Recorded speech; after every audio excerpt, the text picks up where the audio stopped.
They were the faces we adored.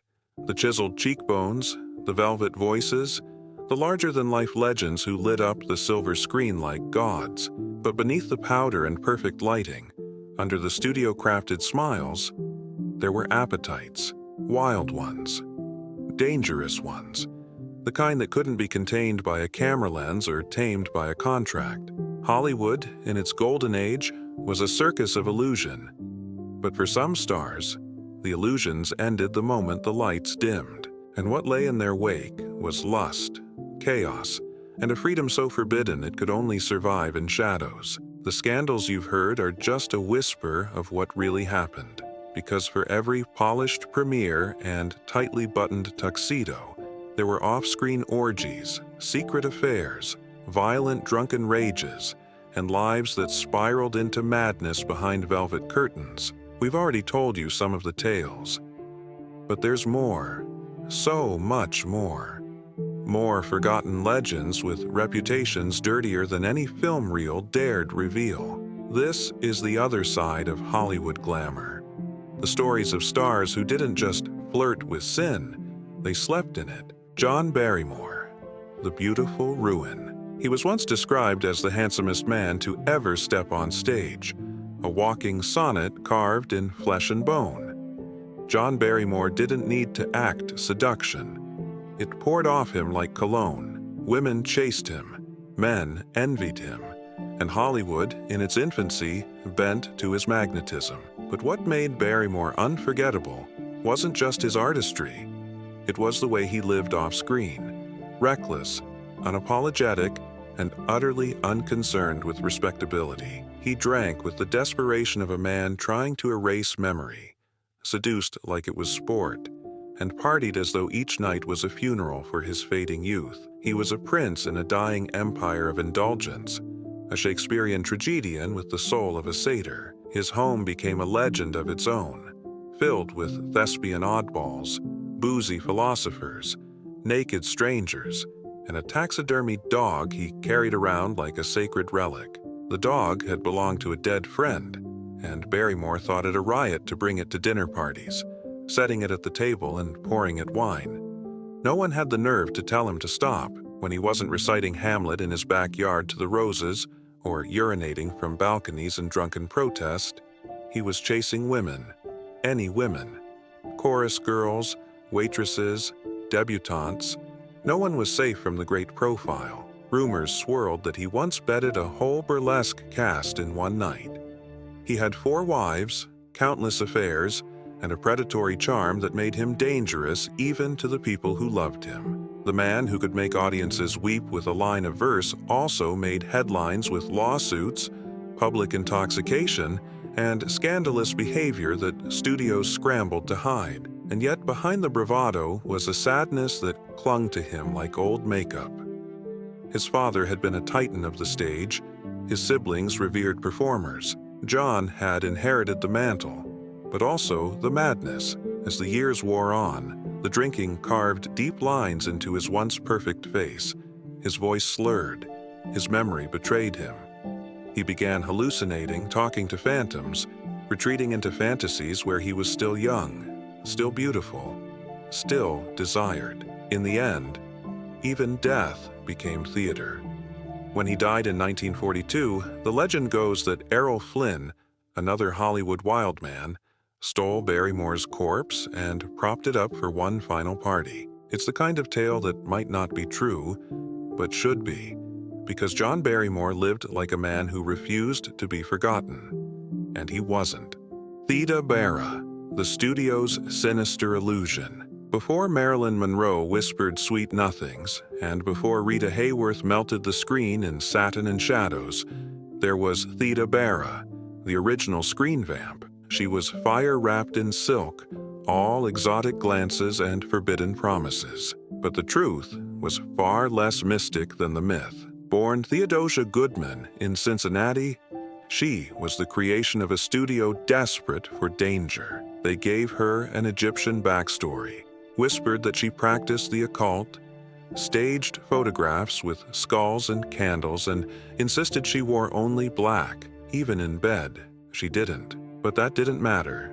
Theta played along, spinning stories of cursed lovers, sacred orgies, and mystical rituals to an eager press corps who printed every word. The public ate it up. Men fantasized about being ruined by her. Women tried to imitate her. Theta wasn't just an actress, she was a manufactured myth. And yet, she thrived in the role. Behind closed doors, she had a wicked sense of humor, a thirst for forbidden literature, and a willingness to toy with her own persona. The studio arranged seances for reporters. They released rumors of backstage rituals and demonic pacts. One photograph showed her draped in a python, another lounging in a coffin. She claimed to have seduced men with just her breath, to have once hypnotized a priest. Whether any of it was true didn't matter. It was the illusion that sold. But behind the scenes, Theta had lovers. Many of them. She preferred men with minds, she said, but rarely turned down the chance to corrupt an ingenue or two. There were whispers of trysts with other actresses, of nights in velvet salons with masked guests and strange games. But her reign didn't last. Talkies came. Her spell broke. And just like that, the illusion vanished. Theta retreated into private life, wealthy but fading, like smoke from a burnt-out candle. She had been a symbol of sin, but in truth, she had only been playing a role. The irony? She played it better than anyone. George Raft, gangster ties and Sin City romances. He danced his way into Hollywood. But his real rhythm was crime. George Raft wasn't just acting when he played gangsters on screen.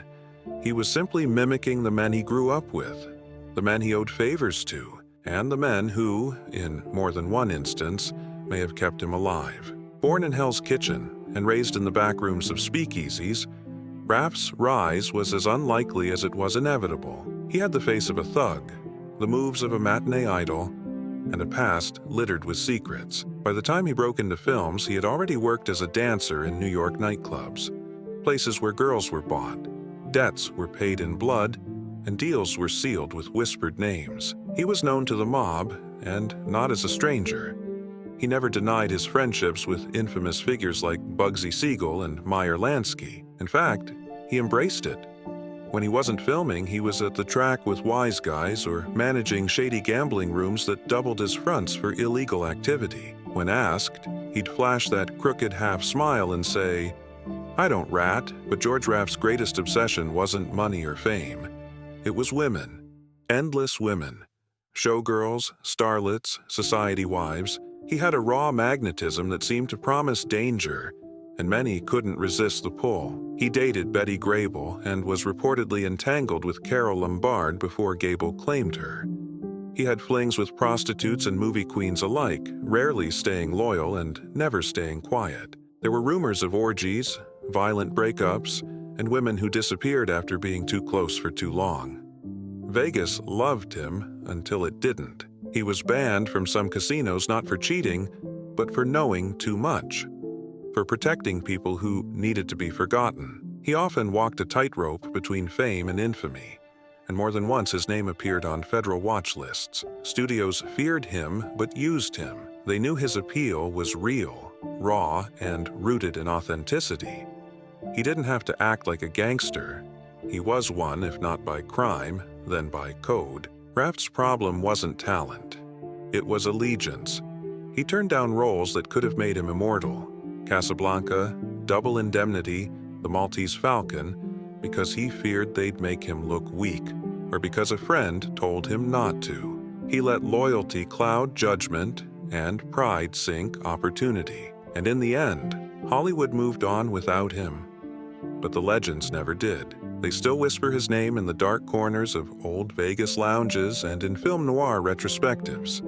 Because George Raft didn't play bad guys. He lived them. Linda Darnell. Innocence lost. She entered Hollywood like a porcelain doll, barely 15, with luminous eyes, flawless skin, and a voice as soft as satin. The studios branded her the girl with the perfect face, but beneath that delicate surface was a child thrown to wolves. Linda Darnell wasn't just young, she was unprepared. Groomed by Fox executives who saw her as a cash cow in curls, she was dolled up in adult clothing, taught to smoke for her figure, and thrust into the spotlight before her body had even finished growing. By 16, she was playing romantic leads opposite men twice her age. Off-screen, they courted her, whispered lewd compliments, and invited her to parties she didn't yet understand. Studio heads treated her like property, and directors spoke to her like she was a toy. Linda played along. She had no choice, but the damage ran deep. Her first marriage to a much older man was not a love story. It was an arrangement, isolating, controlling, and abusive. He resented her fame, her youth, and most of all, her need to be loved. Love became her weakness. She searched for it everywhere, on film sets, in hotel rooms, behind the velvet ropes of Hollywood's elite. She fell hard and fast. A priest, a married actor, a journalist, all promised her escape. None delivered it. The more she sought warmth, the colder Hollywood became. Gossip columnists painted her as fragile, hysterical, unpredictable. She began to drink. Quietly at first, then destructively. Her beauty remained, but the joy in her eyes dimmed with every betrayal. By the 1950s, the studio no longer knew what to do with her. She was too old to play the ingenue, too tragic for comedy, and too unstable for leading roles. She retreated from the public, hiding away in rented houses, clinging to privacy like a lifeline, but her demons followed. One night in 1965, while staying with a friend in Illinois, she lit a cigarette in bed. The room caught fire. She was trapped, her skin scorched, her once famous face unrecognizable. She died the next day at just 41, burned alive by the very flame she had spent her whole life chasing. Linda Darnell's story was never just about beauty or fame. It was about a girl sold as a woman before she had a chance to become one. A girl whose innocence was bartered for box office gold. And in the end, all she ever wanted was what Hollywood never gave her: safety and a love that didn't hurt. Paul Mooney, obsession, paranoia, and silent violence. He was the actor's actor, the one who disappeared so fully into roles that he frightened his co-stars. Paul Mooney didn't just perform. He transformed. With every part, he became someone else entirely. A gangster, a scientist, a martyr, a madman. But behind the controlled brilliance was a man spiraling with obsession and paranoia, haunted by a perfectionism so consuming it bordered on violence. To the public, Mooney was private, reclusive, even noble. He shunned the Hollywood social scene, refused interviews, and lived modestly compared to his contemporaries. But those close to him saw a different man, one who controlled his environment with an iron grip. He demanded total silence on set, sometimes refusing to speak to crew members or co-stars for days. If a camera angle was off or a costume too shiny, he would explode, not with theatrics, but with icy rage. He was known to fire off sudden insults, reduce assistants to tears, and throw script pages like knives. His personal life was no softer. Mooney's marriage was long, but not warm.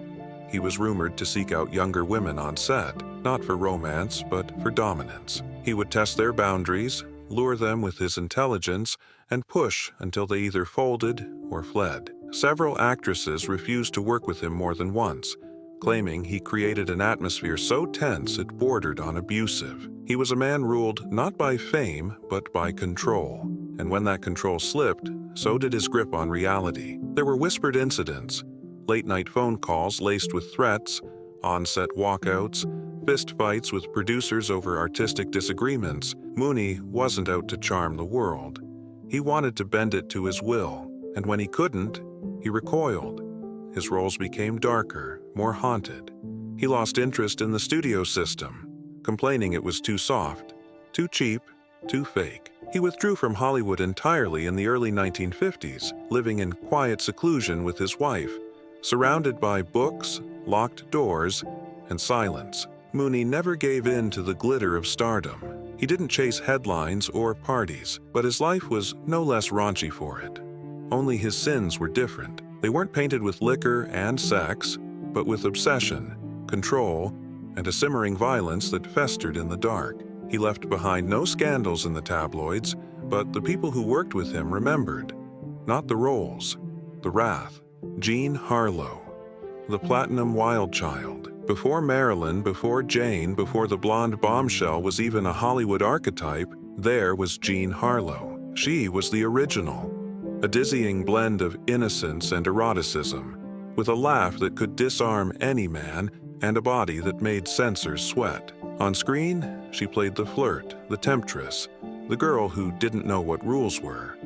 Off-screen, she lived with even fewer. Born Harlean carpenter in Kansas City, she was catapulted into the industry by a stage mother who dreamed bigger than her daughter ever dared. Harlo didn't audition for fame. It found her. And it found her young, married at 16 to a shady businessman nearly twice her age.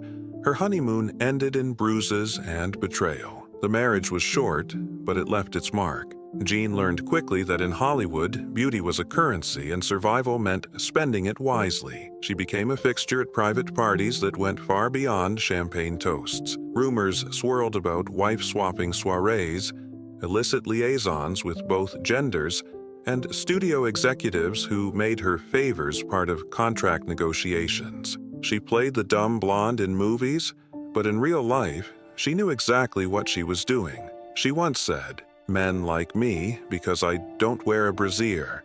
And it wasn't just a joke. It was strategy. She used her body like a weapon and her vulnerability like bait, but behind the tease was trauma. Her second husband, MGM executive Paul Byrne, was found dead just weeks after their wedding, shot in the head with a suicide note nearby. The studio spun a tale of depression, impotence, and noble despair. But the whispers never stopped, that Jean had discovered secrets, that there had been a violent fight, that maybe, just maybe, someone else had pulled the trigger. MGM's fixer squad cleaned the scene before the police arrived. Files vanished, and Jean went back to work, her grief painted over in pancake makeup and sequins. She found brief refuge in William Powell, the suave star who seemed to love her beyond the glitter. But even that peace was fleeting. Her health began to fail in her mid-20s. Kidney issues, exhaustion, mysterious weight loss. She kept working, always with a smile, always the star, until, at 26, her body gave out. She died of uremic poisoning, pale, bloated, and nothing like the platinum goddess the world had adored. Jean Harlo was the face of the Jazz Age's sexual liberation, but she paid dearly for it. She was exploited, worshipped, commodified, and ultimately used up. Her legacy was frozen in film, all laughter and legs, but behind it was a life rushed, ravaged, and far more raw than any of her punchlines. Hollywood made her a myth, but she lived like a girl trying to outrun the loneliness her stardom only deepened. Where glamour meets ruin, they came to Hollywood chasing different things. Some wanted immortality, others sought money, power, or an escape from the lives they were born into. What they found was something far more intoxicating and far more dangerous. The stars we've seen, remembered, and mythologized weren't just performers. They were high-wire acts, balancing on the edge of indulgence, madness, and collapse. And when they fell hard. John Barrymore lost everything to drink and illusion, reduced to a whisper of the man who once conquered the stage. He died with a liver full of poison and a legacy bloated by rumor. Theta Barah faded into myth, her fame devoured by the same lies that had built it. George Raft, too close to crime and too far from art, let greatness slip through his fingers, choosing loyalty to gangsters over the roles that could have saved him. Linda Darnell was eaten alive by a machine that seduced her too young and abandoned her too soon, her final moments lit by the fire that took her name. Paul Mooney vanished into a fortress of silence, a man who had everything but peace. And Jean Harlo, so vibrant, so electric, was extinguished before she ever got to be a woman, her name forever tied to scandal, mystery, and that haunting platinum glow. Hollywood didn't just create stars, It consumed them, and what was left behind, beneath the glittering premieres, beneath the marquee lights, were lives crumpled under the weight of secrets. Studios didn't clean up messes. They buried them. Fixers scrubbed crime scenes, publicists reworded suicide notes, and lovers disappeared with payoffs and non-disclosure agreements. For every scandal you've heard, 10 more were erased before they could surface, but the truth always leaks. In memoirs, in forgotten interviews, in the eyes of those who lived long enough to remember. There are still photographs yellowed with time, letters hidden in archives, confessions whispered in the final days of old stars too tired to lie anymore. These aren't just juicy stories. They're portraits of a time when fame meant surrendering your soul and hoping somehow the spotlight would be enough to keep the demons at bay. The beauty in the breakdown. They were beautiful, yes, talented beyond measure. But what made them unforgettable wasn't the elegance of their gowns or the perfection of their lines. It was the chaos underneath. The vulnerability they hid behind mascara and cigarette smoke. The hunger that no amount of applause could ever satisfy. These were not just stars. They were fire and silk, ruin and glory. Aching souls who lived too much, too fast, and too close to the edge. Golden Age Hollywood sold a fantasy. A polished dream world lit by soft focus and swell music, but behind the dream were real people. People whose desires didn't fit inside a frame. They drank too much, loved too recklessly, defied the rules not to rebel, but because the rules were never built for them. And in doing so, they left behind stories more powerful than any script. Stories that shimmer with both seduction and sorrow. Stories we return to not for scandal alone, but for something deeper, recognition. Because who among us hasn't wanted to be seen, loved, remembered? Who hasn't burned a little too brightly trying to chase something just out of reach? The stars you've just met, John, Theta, George, Linda, Paul, Jean, they remind us that behind every spotlight is shadow, and that sometimes what's left behind isn't just a legacy, it's a warning. Or maybe it's a kind of freedom, proof that to live shamelessly, even destructively, is still to live vividly. Their names still echo through cinema history, not because they were perfect, but because they dared to be more than what the world expected. Because they broke things, rules, hearts, themselves, and somehow in the breaking, became legend. If you enjoyed this video, please leave a like and comment down below as it helps support this channel. Also, consider subscribing and hitting the notification bell to get notified of our newest videos. Thanks for watching.